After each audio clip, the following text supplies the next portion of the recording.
Era un tanque prehistórico. Una armadura entera cubría su cuerpo. Puntas gigantescas salían de su espalda y su cola funcionaba como una sierra. Su nombre era Gastonia. Pero vivió y peleó con la criatura más aterradora del planeta. El Utah Raptor, un raptor de dimensiones gigantescas. Ahora los paleontólogos excavan en el terreno para descubrir cómo estos monstruos de la vida real tenían que pelear para sobrevivir en las condiciones más severas.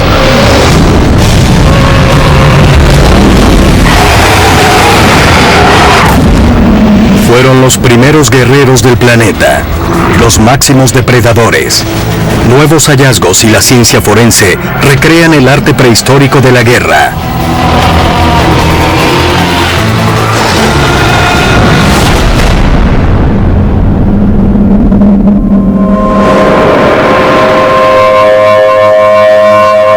El misterio comienza en octubre de 1989. El lugar, Moab, Utah. El experto en dinosaurios, Robert Gaston, se encuentra en una rutinaria búsqueda de fósiles cuando hace un descubrimiento que estremecería el mundo prehistórico. Caminaba por la parte inferior de una meseta y vi franjas brillantes y coloridas con tierra de color púrpura y verde, y mientras caminaba hallé parte de un dinosaurio acorazado. Era un sesgo en esa arcilla verde. Pude ver de dónde cayó porque era un pedazo de una erosión reciente, así que subí hasta la capa de donde parecía venir, y al llegar al lugar encontré partes de una armadura del tamaño de un plato. Se veían vértebras en la roca. Allí supe que tenía una buena parte de ese animal. Gaston no sabía que estaba a punto de desenterrar uno de los primeros dinosaurios acorazados. Un monstruo gigante parecido a un puercoespín y desconocido por la ciencia. Supe que el hallazgo era importante desde un principio. No sabía qué tanto, pero sabía que los dinosaurios acorazados no eran muy conocidos. Dado que sus huesos son característicos y que son piezas completas de armadura, era fácil ver que podía ser uno de esos animales, y empecé a ver las ramificaciones. Pues no solo era importante, también iba a arrojar nuevas luces sobre especies de animales pocos conocidos en Norteamérica. El dinosaurio acorazado no se hizo común sino unos 10 millones de años después que el Gastonia. Gaston llamó a un conocido paleontólogo, el Dr. James Kirkland, para que analizara este histórico hallazgo. Me llevó y vi debajo de ese saliente, y allí estaba esa roca de 1,20 m por 1,30 m de largo. Y al verla me di cuenta de que eran huesos de una cadera y del escudo de una armadura. Los hallé desprendidos de la colina a pocos kilómetros al norte de Moab. Me llevó y me dijo: acabamos de encontrarlo. Sabíamos que alguien lo haría, el día llegaría. Conozco su importancia, así que me lo confiaron. El Dr. Kirkland y su equipo desenterraron el resto de los huesos y catalogaron y clasificaron esta nueva especie, a la que se dio el nombre de Gastonia, en honor a su descubridor, Robert Gaston.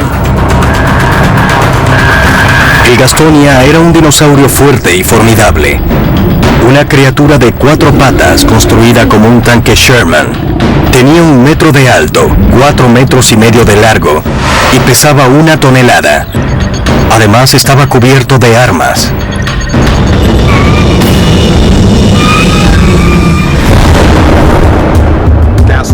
El Gastonia era el más espinoso de los anquilosaurios, y cuando hablamos de los anquilosaurios nos referimos a dinosaurios que son como tanques blindados. Luego, los paleontólogos descubrieron algo importante. La armadura de este animal en realidad estaba dentro de la piel. Existían muchos dinosaurios acorazados y muchos tenían placas de armadura o láminas planas sobre el cuerpo. Algunos tenían puntas sobre el cuerpo. El Gastonia tenía muchas puntas sobre el cuerpo, enormes puntas que salían de la espalda y los costados. Era una especie de alfiletero blindado que caminaba. Este dinosaurio era diferente del resto. Otros dinosaurios, como el estegosaurio, tenían un cuerpo blindado. pero ninguno con la protección completa que tenía el Gastonia. La primera defensa era su cadera blindada. Una de las cosas interesantes sobre el Gastonia es que tenía una gran placa sólida sobre las caderas. Eso tiene sentido si uno piensa en el hecho de que quizás esa era una parte más vulnerable. No tenía mucha movilidad en el cuello, así que probablemente no podía girar y ver sus caderas. Así que posiblemente servía como protección adicional para la parte del animal a la que un depredador llegaría con más facilidad. Era un dinosaurio con una defensa soberbia. Pero este tanque viviente también tenía un arma diseñada para la ofensiva. Puntas enormes. Esta es una punta de la región de la espalda que sobresalía por el costado. Igual que las armaduras de otros animales, la cubren numerosas ranuras que tenían vasos sanguíneos. Estos vasos sanguíneos ayudaban a producir la cubierta queratinosa que cubría las puntas, a la armadura inferior y todo el cuerpo del animal. La espalda estaba cubierta con una armadura de placas. Tenía enormes puntas que sobresalían de la espalda. Era difícil acercársele, pero su arma más eficaz estaba en la cola. A todo lo largo y en ambos lados de la cola tenía piezas óseas afiladas que actuaban como hojillas. Su cola era un arma letal. Sobresaliendo a los lados de la cola tenía enormes hojillas triangulares que el Gastonia utilizaba como un mazo medieval. Los paleontólogos creen que la usaba con un movimiento giratorio. Cuando el Gastonia giraba y movía su cuerpo, mantenía el extremo trasero hacia cualquier dinosaurio depredador y latigueaba su cola hacia adelante y hacia atrás. Además, tenemos esas placas triangulares que bajan por la cola y que podían cortar durante un enfrentamiento. Me gusta comparar la cola del Gastonia con una gran sierra de motor latigueando hacia atrás y hacia adelante contra uno. No es recomendable agarrarla. Y si una cola dentada, una armadura y puntas en la espalda no eran suficientes para vencer a los depredadores, tenía además un arma adicional que era desconocida por la ciencia hasta el descubrimiento del Gastonia. Placas óseas cortantes. En la base de la cola, donde se conecta la cadera, el Gastonia tenía estos triángulos óseos afilados. Eran de por sí armas muy letales, pero al verlas más de cerca, los paleontólogos notaron algo increíble. Cuando este dinosaurio movía la cola de lado a lado, estas cosas se cruzaban y actuaban como un par de cortadores óseos. La evidencia fósil demuestra que el Gastonia era uno de los dinosaurios mejor protegidos del planeta. Sin embargo, tenía una debilidad. Su enorme armadura y armamento hacían que este dinosaurio fuera muy lento. El Gastonia era un dinosaurio herbívoro de movimientos lentos. Quizá pasaba sus días merodeando para hallar vegetación que comer. Su pesada armadura solo le permitía comer vegetación pequeña, como helechos, plantas y arbustos pequeños. De pronto, la investigación tomó un giro inesperado. Lawrence Whitmer, de la Universidad de Ohio, utilizó un poderoso escáner para escudriñar a través de los cráneos blindados de dinosaurios como el Gastonia. Lo que descubrió fue intrigante. Los paleontólogos ahora saben que este tanque no era un dinosaurio inteligente, pero tenía un poderoso sentido del olfato y de la audición. Cuando vemos el cerebro de los anquilosaurios como el Gastonia, lo que vemos es un tipo de estructura aún muy simple. Sin embargo, vemos un gran desarrollo en los centros olfativos. Los centros relacionados con el sentido del olfato están considerablemente desarrollados, lo que sugiere que el olfato era muy importante para estos animales. También pudimos ver que en el oído interno, en el área asociada a la audición, también se encontraba muy desarrollada, lo que sugería que la audición, al igual que el olfato, era de gran importancia. Pero el escáner reveló algo más. Al revisar los centros de visión en el cráneo, se descubrió que el Gastonia tenía una visión pobre. En el cerebro no vemos un gran desarrollo de los centros ópticos. Los centros visuales asociados con el procesamiento de la información visual tenían la cabeza en una postura muy baja. No eran animales que pudieran ver el horizonte para protegerse de los depredadores. Por esto la visión solo era útil para ver depredadores a corta distancia. Uno en realidad necesita ver al depredador antes de que éste esté muy cerca, y por eso utilizaban otros sentidos como el olfato. Con una capacidad visual limitada, el Gastonia tenía que confiar en los sentidos del olfato y de la audición para mantenerse alerta ante posibles depredadores. Por eso ahora los paleontólogos consideraban una posibilidad interesante. ¿Podía el Gastonia tener otro sistema de alarma? Existen muchas relaciones simbióticas en los animales de hoy y no tengo dudas de que existían en el pasado. Miren a los modernos rinocerontes, tienen un pobre sentido de la visión, así que se apoyan en las aves que los alertan de los peligros cercanos. A cambio, estas aves se protegen con el rinoceronte de sus propios depredadores. Creo que los pequeños pterosaurios tenían la misma simbiosis con el Gastonia. El Gastonia los protegía y a cambio ellos lo alertaban de los posibles peligros. Pero con este increíble despliegue de armas y semejante armadura, ¿por qué necesitaba el Gastonia de un sistema de alarma? Su única área vulnerable era el abdomen, el cual no estaba acorazado. Pero ¿qué criatura tendría la fuerza suficiente y la astucia para alcanzarlo allí? La respuesta yace en las cercanías. Los paleontólogos hallaron a unos 40 metros la evidencia fósil de por qué exactamente el Gastonia necesitaba de un sistema de alarma.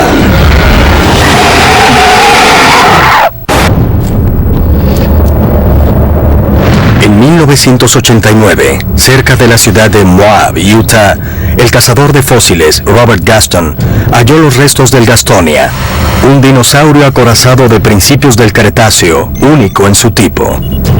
Gaston no tenía idea de que en las cercanías yacía una segunda especie desconocida por la ciencia moderna, solo que este era un depredador.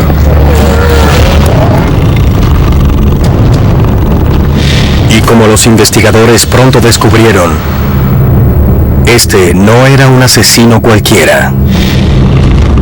Trabajábamos en los depósitos, familiarizándonos con la forma como se localizaban los huesos, cuando uno de los estudiantes de la Universidad de Utah me gritó: Jim, tienes que venir a ver esto, parece algo diferente. Al observarlo me di cuenta de que había una pequeña hendidura en la superficie. Bajé la cabeza y me dije: cielos, es bastante delgada, parece la hendidura de una garra, pero es muy delgada. Y pensé en el Deinonychus. Era una garra terrible, de principios del Cretáceo. Esto es bueno, es uno de mis dinosaurios preferidos, y dije, pero es el doble de grande que un Deinonychus. Los paleontólogos desenterraron los restos de un raptor gigante. Un raptor que tenía unas 12 veces el peso de su pariente más cercano. Llamaron a esta bestia Utahraptor. Poco después, al empezar a excavar en los huesos del Gastonia, desenterramos una garra de unos 20 centímetros, y al analizar otros especímenes determinamos que este era un gigantesco dromesaurio, que es de la familia a la que pertenecen los velociraptores, los Deinonychus y otros de su estilo. Eso era muy emocionante porque era el dromesaurio más grande que teníamos, y no solo era más grande que sus predecesores, sino que era muchas veces más grande que cualquier cosa conocida. El Utahraptor precedía al Velociraptor en unos 10 millones de años. Este era con seguridad la primera versión de los raptores más pequeños y más rápidos que vinieron luego. Cuando se encontró al Utahraptor fue muy significativo porque hasta ese momento el raptor más grande era el Deinonychus, que tenía el tamaño de un lobo. Luego aparece uno con la anatomía similar, pero más grande que un oso, o al menos del tamaño de un grizzly o de un oso polar. Era un raptor del tamaño de un monstruo. Creo que alguien dio una buena explicación de lo que era un Utahraptor. El Utahraptor era un velociraptor con esteroides. Es un raptor inflado, es el raptor más grande que tenemos hasta ahora. Y quizá era también el más malo. Utahraptor. Su nombre significa el ladrón de Utah.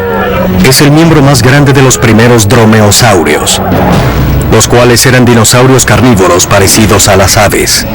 Mataban atacando la parte posterior de su presa. Si pudiera diseñar a una máquina asesina perfecta, haría un raptor. Si pudiera diseñar el raptor perfecto, haría un Utahraptor, porque tiene el tamaño perfecto para matar casi cualquier cosa. El Utahraptor tenía 1,80 m de alto, la altura de un humano moderno, pero era casi 4 veces más largo que alto y pesaba unos 680 kilos. También tenía largas y poderosas extremidades superiores que terminaban en 3 garras como hojillas cortantes. Sus patas traseras eran cortas y robustas y tenían su arma número 1. Una garra retráctil con forma de hoz de unos 20 a 30 centímetros. Por eso se le dio el nombre de Super Destripador. Esta es una pata de Utahraptor y es diferente de las garras de las patas del resto de los terópodos porque es muy delgada. Pueden ver que es delgada de perfil y basados en la observación de las garras de las aves modernas, vimos que esta garra era quizás de 1/3 más grande que esto, vendría un poco más abajo por aquí hasta llegar a la punta. También la garra tenía un borde filoso parecido a una navaja. Esto refuerza la idea de que usaban la garra asesina empujándola hacia adentro para luego rasgar. Imaginen a este animal que era capaz de dar golpes cortantes con esta cosa, golpes a 1, 2 o 3 metros de distancia, penetrando una piel de 3 centímetros de grosor, rasgaban unos 30 centímetros, hacían cortes de 90 centímetros de largo y lo hacían en pocos segundos. El descubrimiento de las enormes garras del Utahraptor probó que era un asesino formidable. Pero los investigadores siguieron excavando y encontraron más. Dientes rotos yacían esparcidos en las cercanías. Pertenecían al raptor. Eran pequeños, muy afilados y mortales. Este es un diente de Utahraptor. No es muy impresionante, quizá porque la cabeza era como de este largo. Podemos ver que está gastado por el uso. Puede verse aquí el desgaste por el uso. Los dientes de los Utahraptores eran pequeños pero muy afilados. Para hacer armas eficaces no eran tan largos. Estaban diseñados para rasgar y masticar la presa más que para el ataque. Los dientes del Utahraptor eran ideales para desprender la carne, pero no había forma de que penetraran la armadura del Gastonia. Así que tiene sentido que si el Utahraptor decidía atacar al Gastonia, se encontraran dientes rotos.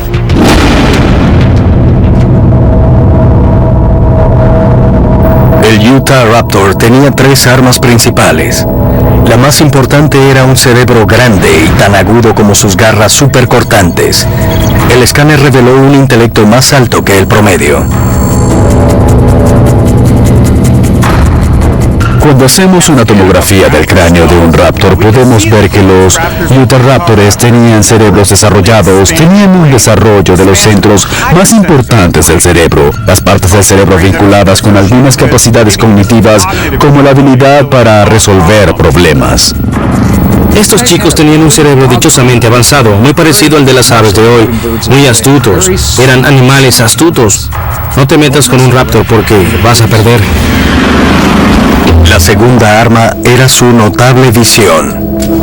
Con una buena estatura y una visión increíblemente refinada, este raptor tenía una visión que cubría todo a su alrededor. También podemos ver un desarrollo en los centros visuales del cerebro. Es algo evidente que sugiere que la visión aumentó en importancia para los raptores como el Utahraptor. Un rasgo distintivo que comparten todos los miembros de la familia de los raptores es su notable visión. Un Utahraptor no era diferente. Tener una buena visión es un rasgo claro de un depredador de tipo que persigue y mata. Tenían la visión de un águila. Lo que es interesante es que podemos ver en su oído interno y ver muchos de los rasgos que vemos en los oídos internos de las aves, lo que sugiere que estos animales también hacían giros rápidos con la cabeza y que eran muy coordinados, así que podían mover los ojos, la cabeza y el cuello muy rápido y al mismo tiempo mantener la mirada fija en el objetivo. Como todos los raptores, el Utahraptor era uno de los principales depredadores de su tiempo. Pero a diferencia de sus primos, este raptor no estaba hecho solo para la velocidad. Sus patas cortas pero robustas nos dicen que este comedor de carne era un peso pesado. Debido al gran tamaño de los Utahraptores y a la proporción de los huesos de las piernas, es posible asumir que era más lento que el Velociraptor y el Deinonychus. El Utahraptor probablemente era más un depredador de emboscadas.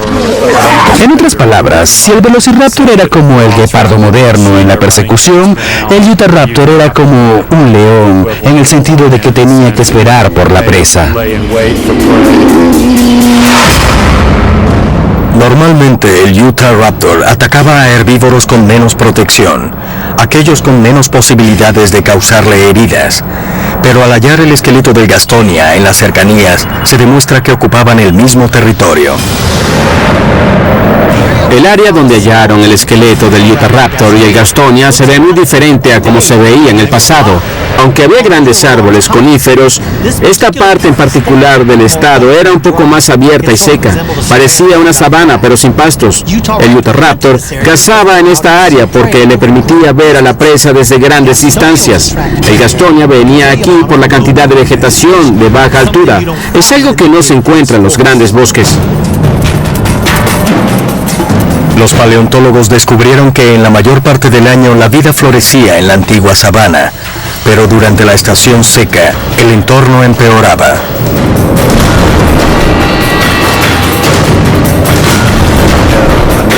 Tenemos conservado suelo fósil que sugiere que había periodos de extrema aridez, quizá de sequía intensa. De hecho, algunos de estos largos intervalos de sequía pudieron ser los causantes de los fósiles que hallamos.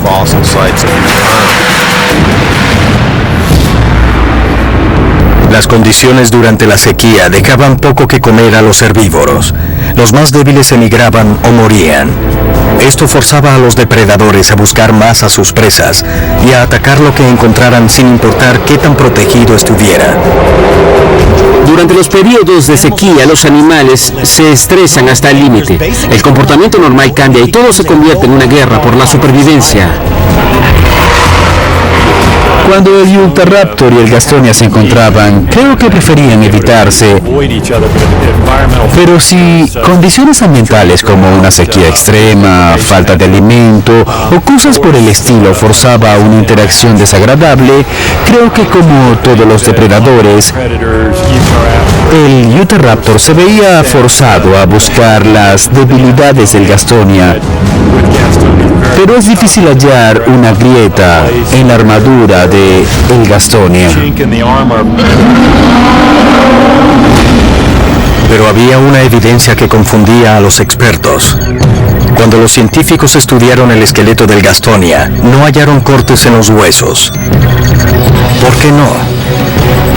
El experto en dinosaurios George Blazing tiene una respuesta.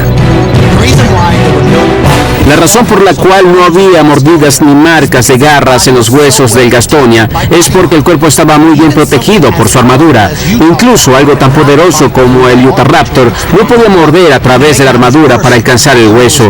Y para empeorar las cosas, la armadura estaba protegida por una capa de queratina.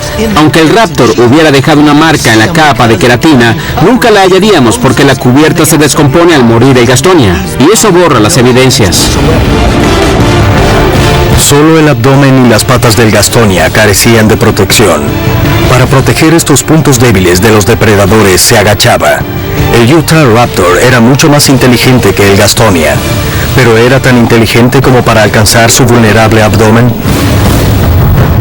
Los paleontólogos trabajaron sin descanso para descubrirlo. Un raptor y un herbívoro acorazado se encuentran a pocos metros uno del otro en terreno abierto. Se encuentran dientes de raptor en las cercanías. ¿Cómo podía el Utah Raptor atacar al acorazado Gastonia? A diferencia de una escena del crimen de tiempos modernos, los restos de dinosaurio no muestran su material orgánico. En realidad, en los fósiles no hay huesos. Son depósitos minerales que se forman a su alrededor y mantienen su forma incluso al desaparecer estos huesos. Por suerte, estas formas aportan muchas evidencias. Si analizamos la fortaleza física y comparamos al Utahraptor con el Gastonia lleva la delantera. El Utahraptor es fuerte, pero es un depredador liviano como las aves. El Gastonia es un animal con un diseño más sólido. Tiene que ser fuerte para llevar toda esa armadura. Así que tiene que ser el más fuerte de los dos en términos de masa muscular. El Gastonia, al ser un animal grande, era bajo y fornido, pero el Utahraptor, al ser un dinosaurio depredador, un dromasaurio, es también un animal de gran fortaleza. La carga pesada de un animal de 4 patas como el Gastonia disminuía su velocidad a unos 6 o 7 kilómetros por hora. En contraste, el bípedo Utahraptor se movía con una rapidez letal. Podía correr a velocidades de 30 kilómetros por hora. No hay nada rápido o ágil en el Gastonia. Su diseño es como el de un tanque Sherman. Es muy lento y pesado, camina muy despacio, no necesita ser ágil o rápido. Por otra parte, el Utahraptor es un dinosaurio muy rápido y ágil. Tiene que serlo porque es un cazador y debe perseguir a su presa. Su cuerpo tiene un diseño para la velocidad. Su cola larga y rígida ayuda al equilibrio. Así que es un dinosaurio más ágil, veloz y rápido.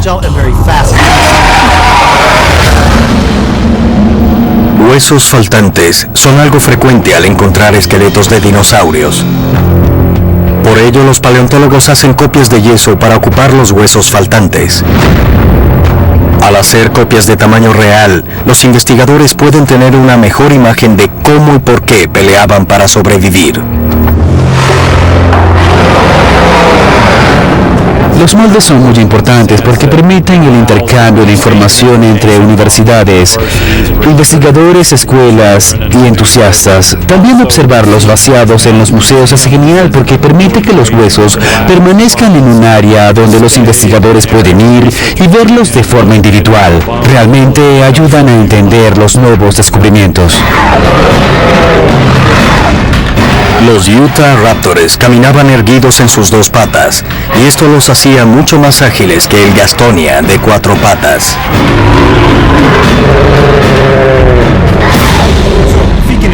Si imaginamos una pelea entre un animal como el Utahraptor con sus clásicas herramientas de depredación y el Gastonia, que era un animal que no era rápido, era un cuadrúpedo, y se lo hacía difícil al Utahraptor, que le quería como presa.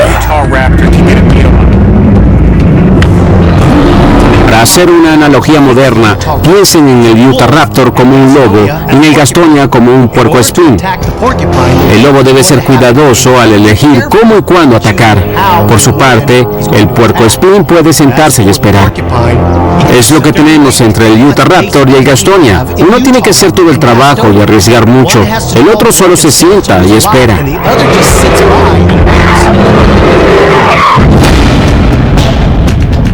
El Utahraptor tenía brazos relativamente delgados, así que no podía voltear al pesado Gastonia para llegar a su abdomen.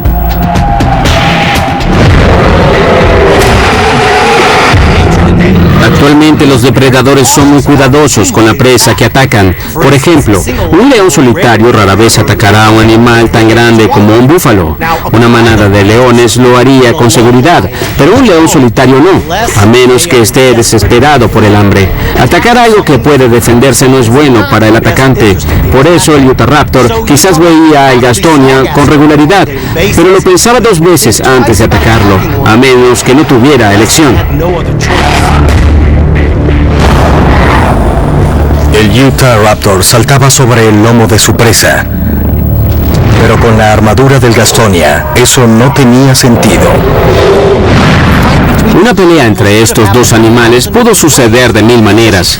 Hay demasiadas variables que considerar. Por eso, al recrear un escenario, tratamos de usar la mayor evidencia científica posible.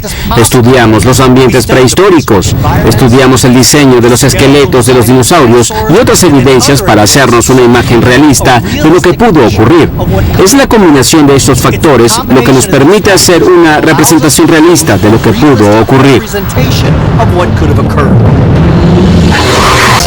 Buena suerte, herreros. Sus 2 horas comienzan ahora. Y triunfando en los negocios. En noviembre, por History. Durante 365 días pueden suceder los más grandes y diversos acontecimientos mundiales que harán memorable un año en la historia. Una tragedia enluta al deporte. Se estrella el vuelo 609 de la empresa British European Airways y muere el equipo completo del Manchester United. En Cuba, los rebeldes liderados por Fidel Castro secuestran al automovilista argentino Juan Manuel Fangio, 5 veces campeón del mundo. Lo liberarán 28 horas más tarde. La nave espacial soviética Sputnik 2 se desintegra en la atmósfera al regresar a la Tierra. El mundo despide a la perra Laika, el primer ser vivo en viajar al espacio. En realidad, había muerto apenas unas horas después del lanzamiento. Nace la reina del pop, Madonna. Será la solista más exitosa de la historia. Con un Pelé de 17 años, Brasil gana su primera Copa del Mundo. Estados Unidos firma un decreto que da comienzo a la NASA.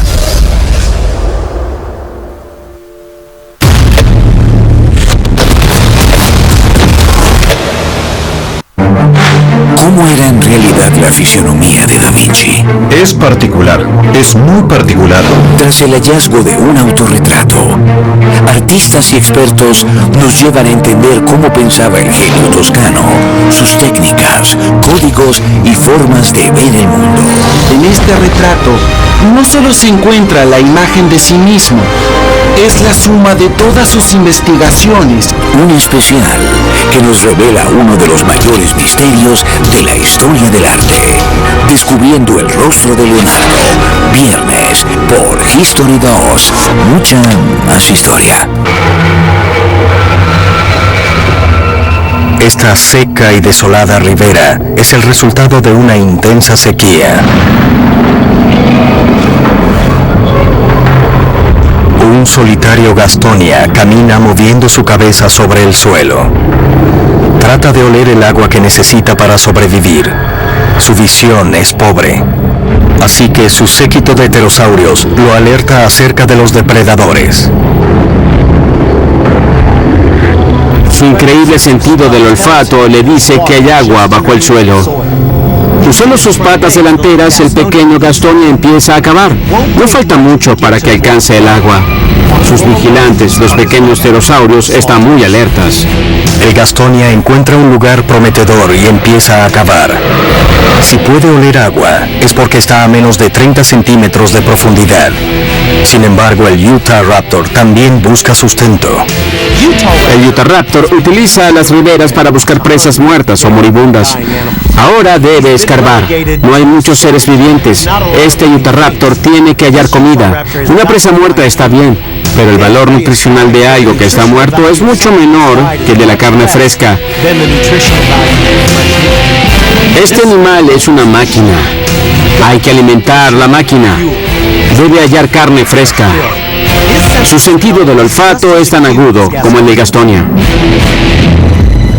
El Utahraptor prefiere emboscar a su presa. Al perseguir y pelear por su presa, gasta energía preciosa. Además, se arriesga a una herida. La sequía los saca de sus nichos de cacería preferidos, pero usa la sorpresa como un arma cada vez que puede. Si pudiera acercarse en silencio, podría llegar por debajo y rasgar el abdomen del Gastonia, pero los vigilantes del Gastonia están muy alerta. Localizan al Raptor antes de su ataque. Los pterosaurios pueden ver tanto como el Raptor, lo que los convierte en un eficaz sistema de alarma. Su mala visión no localiza al Utahraptor, pero su olfato lo hace. Puede oler la dirección de donde viene el Raptor, así que se coloca de costado y espera al atacante.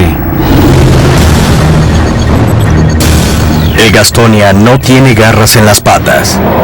Estas carecen de puntas. Sus únicas armas son las enormes tijeras de la cola. El pequeño Gastonia empieza a mover la cola de lado a lado. Las puntas que sobresalen desde los costados son parecidas a los dientes de una sierra. Si el Utahraptor se acerca demasiado, podría llevarse una muy fea sorpresa. El Utahraptor suele tomar a sus presas con los brazos y usar la gran garra de las patas para rasgar a su víctima. Pero sus garras no penetraban una armadura tan gruesa como la del Gastonia. Con la escasez de alimento, ambos dinosaurios debían conservar energía. El lento Gastonia podía soportar una semana sin comer, pero el veloz Raptor tenía un metabolismo más alto y le era muy difícil pasar más de 3 días sin comer. Era la desventaja de los grandes tamaños, se requería de mucho alimento. A medida que el Utahraptor se aproxima, el Gastonia percibe cada movimiento. No importa en qué dirección se acerque, el pequeño Gastonia se moverá de lado para asegurarse de que protege sus costados. La agilidad del Raptor disminuye en la superficie arenosa del lecho seco del río. Sus patas con garras son mejores en superficies duras. Está acostumbrado a las forestas donde la tierra es más compacta y los árboles brindan protección. Las patas redondas del Gastonia le dan mayor estabilidad al maniobrar en la arena suave.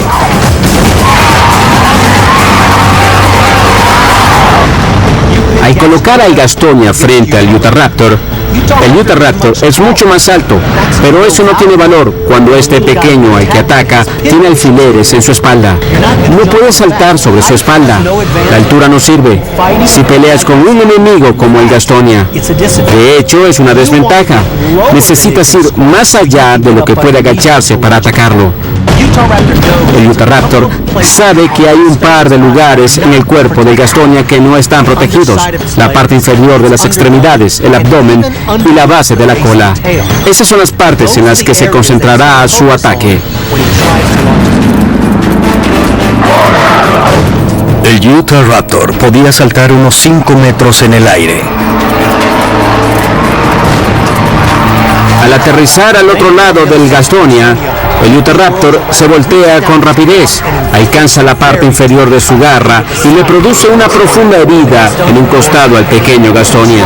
El Gastonia ruge de dolor y trata de colocar su cola de nuevo en posición, pero el Utahraptor salta a un lado. El Utahraptor sabe que si logra hacer otro par de heridas, el pequeño Gastonia se desangrará hasta morir. El Gastonia no es tan listo como para preparar una estrategia. El cerebro del Gastonia es pequeño, pero puede aprender rápido a defenderse de esta nueva forma de ataque. El Utahraptor vuelve a saltar, pero el Gastonia está listo. Esta vez mueve su flanco hacia el Utahraptor. El Utahraptor gira para atacar y se detiene justo en el lugar donde la cola del Gastonia y su armadura se juntan. Las tijeras prehistóricas del Gastonia eran tan poderosas como para cortar un bate de béisbol con facilidad.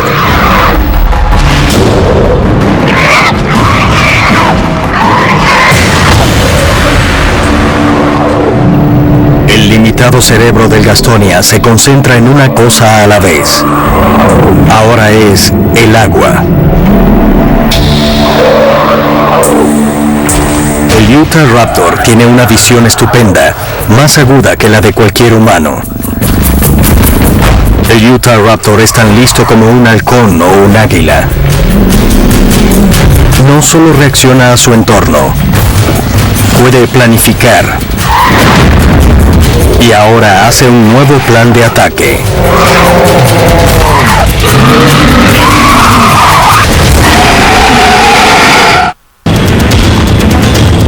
El Utahraptor usa su rapidez para asustar y confundir a su presa. Correrá directo hacia ella para limitar su tiempo de reacción.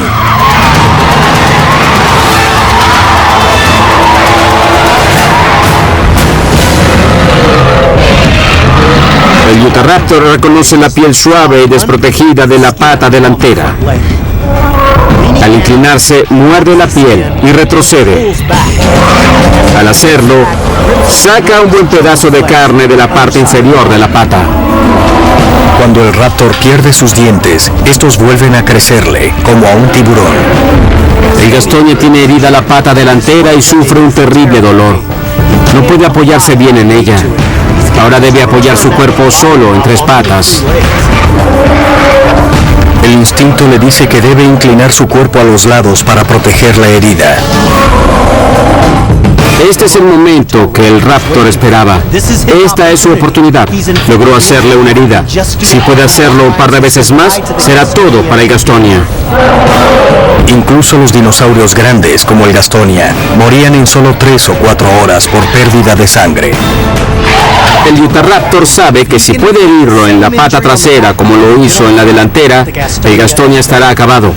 Pero atacar la pata trasera es exactamente lo que el Gastonia esperaba que haga. Está cerca del arma anti-Raptor más peligrosa, una gigantesca tijera prehistórica. Si el Gastonia logra atrapar al Raptor con su tijera gigante, podrá romperle un hueso y anularlo. Incluso el hueso de 8 centímetros de la pata del Raptor se rompería como una pequeña rama. El Utahraptor es más alto y más ágil que el Gastonia. Si el Gastonia quiere ganar este combate, hay un lugar del Utahraptor que el Gastonia puede atacar, y son sus patas. Si puede llevar al Utahraptor hacia la base de su cola, lo tendrá donde lo quiere. El Gastonia coloca sus patas bajo su cuerpo para proteger su parte inferior. Su cola es pesada, pero sus poderosos músculos pueden moverla con sorprendente rapidez. Esta es su única oportunidad. El Utahraptor se coloca en la posición perfecta para el Gastonia. Si el Raptor da un paso más atrás, el Gastonia podrá utilizar sus tijeras anti-Raptor. El cerebro del Gastonia es lento, pero sus reflejos son rápidos.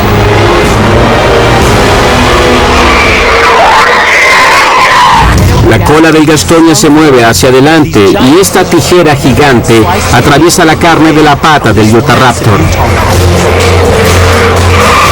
Las dos placas al unirse funcionan como una tijera.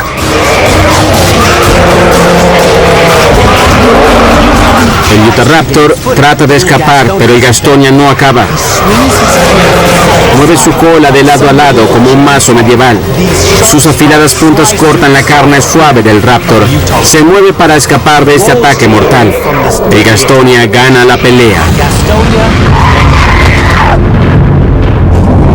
Una vez que el Gastonia cree que el Raptor no seguirá peleando, regresa al asunto que le interesa: buscar agua. El cerebro del dinosaurio es como una serie de interruptores de luz. Si uno se enciende, el resto se apaga. Piensan en cazar, sobrevivir, reproducirse y comida. Cuando el Gastonia deja de ver al Utahraptor como una amenaza, lo ignora y regresa a buscar agua. Pero la evidencia que encuentran cerca de Moab, Utah, nos da una última pista de lo que pasó aquí. Los investigadores descubren que a pesar de la lucha sangrienta, tanto el Utahraptor como el Gastonia sobrevivieron a esta pelea. Increíblemente, al final, ambos dinosaurios murieron por la sequía. El hecho de que ninguno de estos dinosaurios tuviera heridas en su cuerpo y que los cuerpos estuvieran relativamente intactos, sugiere que estos dinosaurios no murieron en el combate, sino por condiciones ambientales como la sequía. Estos dinosaurios solitarios perdieron la vida por la temporada de sequía. Pero a principios del período Cretáceo, ambas especies perdieron un combate aún mayor. Se extinguieron. Es difícil saber por qué el Utahraptor y el Gastonia no llegaron más allá de principios del Cretáceo. Solo podemos especular que fue como en las extinciones modernas, debido a cambios en los patrones de alimentación, al clima y cosas de esta naturaleza. Vinieron herbívoros más grandes y llegaron a follajes que el Gastonia no podía alcanzar. Herbívoros más grandes significaba que vendrían depredadores mayores, y aunque el Utahraptor era un dinosaurio muy rápido y peligroso, simplemente lo dejó fuera un depredador aún más grande y agresivo. Hace 120 millones de años, los dinosaurios fueron la especie dominante en el planeta. Pero cuando las condiciones cambiaron, posiblemente con la caída de un meteoro, su poder y tamaño no sirvieron de nada. Demasiado grandes e incapaces de adaptarse, solo dejaron sus fósiles para contar la historia.